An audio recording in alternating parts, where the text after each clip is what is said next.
नमस्कार. चंद्र राशीप्रमाणे कुंभ राशींच्या व्यक्तींना सप्टेंबर 2025 या महिन्यासाठी मी आता मार्गदर्शन करणार आहे. कुंभ राशींच्या व्यक्तींनी या महिन्यामध्ये कोणतीही गोष्ट सरळपणे होणार नाही आहे असं दिसून येतं. म्हणजे काही ना काहीतरी अडथळा या कामामध्ये, प्रत्येक कामामध्ये आपल्याला अनुभवायला येईल. पण नाउमेद व्हायचं नाही आहे. का तर हा फेज जो आहे तो काही काळापुरता मर्यादित आहे. तो काळ एकदा निघून गेला म्हणजे तुम्हाला यामध्ये काही त्रास होणार नाही. म्हणून ह्या काळापुरतं तुम्ही संयम स्वतःवर ठेवा. आपलं चित्त ढळू देऊ नका आणि प्रसंगाचा योग्य रीतीने सामना करा.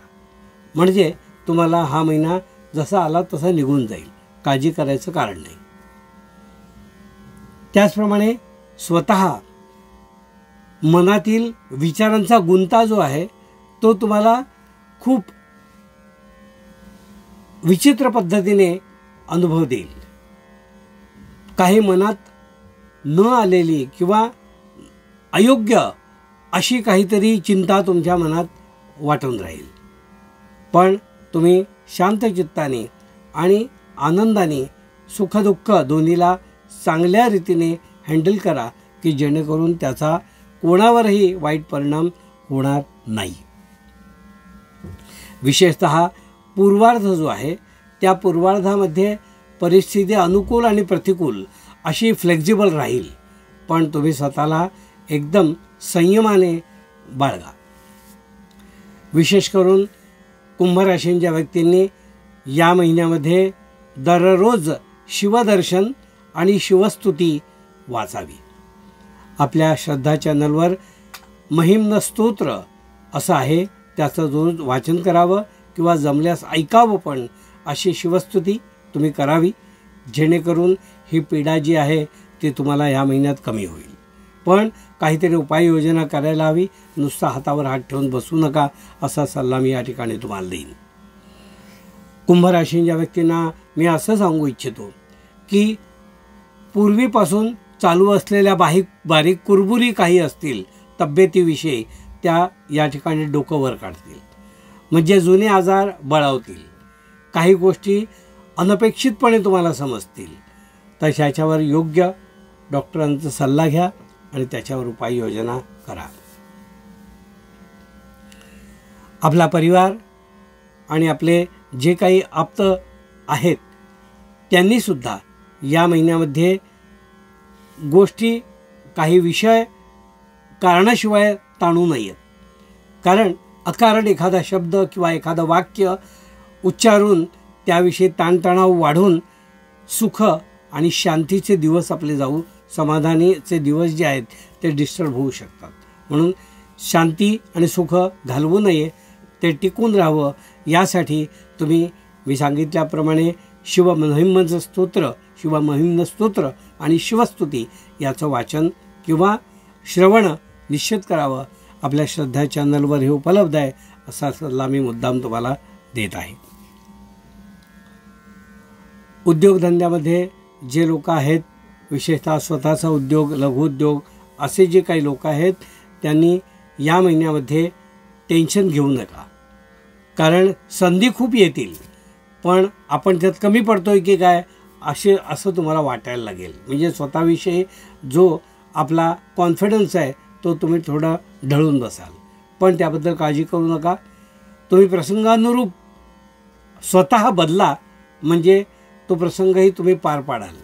मला घाबरून जायचं काही कारण राहणार नाही. जे नोकरी करणारे व्यक्ती आहेत ते नोकरीमध्ये अतिशय मेहनतीने पुढे येऊ शकतात असा हा महिना आहे. म्हणजे आपल्याला आलेल्या कामाची चॅलेंजेस आपण स्वीकार करा. ते चॅलेंजेसप्रमाणे आपलं काम सिद्ध करा, ते दाखवा आणि त्याचा मोबदला घ्या. असा नोकरदारांना असा फायदा त्याचा करून घेता येईल. जे उद्योजक आहेत उद्योजकांनी मात्र आपल्या उद्योजकाविषयी एक चांगला रिपोर्ट तयार करा आणि तो रिपोर्ट करून त्याच्यावर काही जणांचा म्हणजे विशेष लोकांचा सल्ला घ्या आणि ते कशा प्रकारे इम्प्लिमेंट करायला लागेल असा एक सल्ला घ्या आणि तो सल्ला घेऊन तुम्ही कार्य करा, असं मी या ठिकाणी कुंभराशींच्या व्यक्तींना सांगू इच्छितो. कारण कामाविषयी एक आपण जे विचार करायला लागलो त्या दृष्टीने एकतर चांगले किंवा एकतर वाईट असे विचार आपण करायला लागतो. आपण दुसरा विचार करत नाही. तर त्यामध्ये दोन्ही बाजू पडताळून बघणं खूप महत्त्वाचं असतं आणि ती दृष्टी तुम्हाला तज्ज्ञ देऊ शकतात. कुंभराशींच्या व्यक्तींना मी असं सांगू इच्छितो की कुंभराशींच्या व्यक्तींची जी मुलं शिक्षण घेत आहेत, लहान मुलं असू दे अगदी किंवा मध्यमवयीन असू देत, तर जे शिक्षण घेत आहेत त्यांच्याकडे तुमचं फक्त लक्ष असू द्या. तुमचं लक्ष आहे एवढं कळलं तरीसुद्धा सगळं सुरळीत चालू राहील. तुम्हाला त्यात इंटरफेअर करायची गरज नाही किंवा त्यांना सारखं टोकायची पण गरज नाही.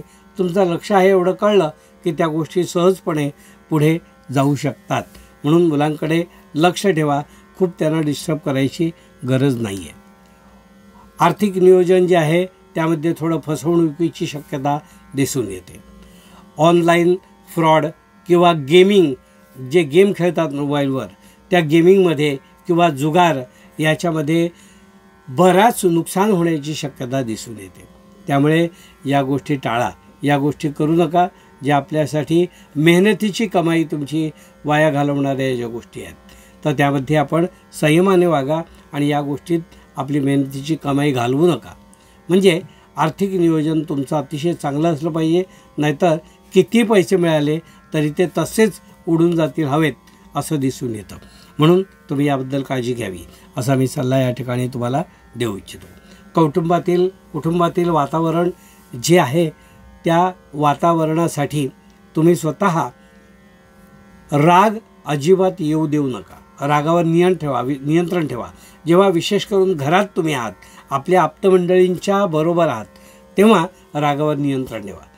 कुठलाही तोंडातून जर उच्च शब्द किंवा जो शब्द उच्चारू नये असे शब्द उच्चारलेत घरामध्ये तर त्याने एक वेगळं वातावरण घरात तयार होईल आणि एक वेगळा संदेश जाईल. तर स्वतःच्या वागणुकीवर घरामध्ये खूप तत्पर राहा आणि यामध्ये जागरूक राहा असाच सल्ला मी या ठिकाणी तुम्हाला देईन. हे होतं कुंभराशींच्या व्यक्तींना मार्गदर्शन.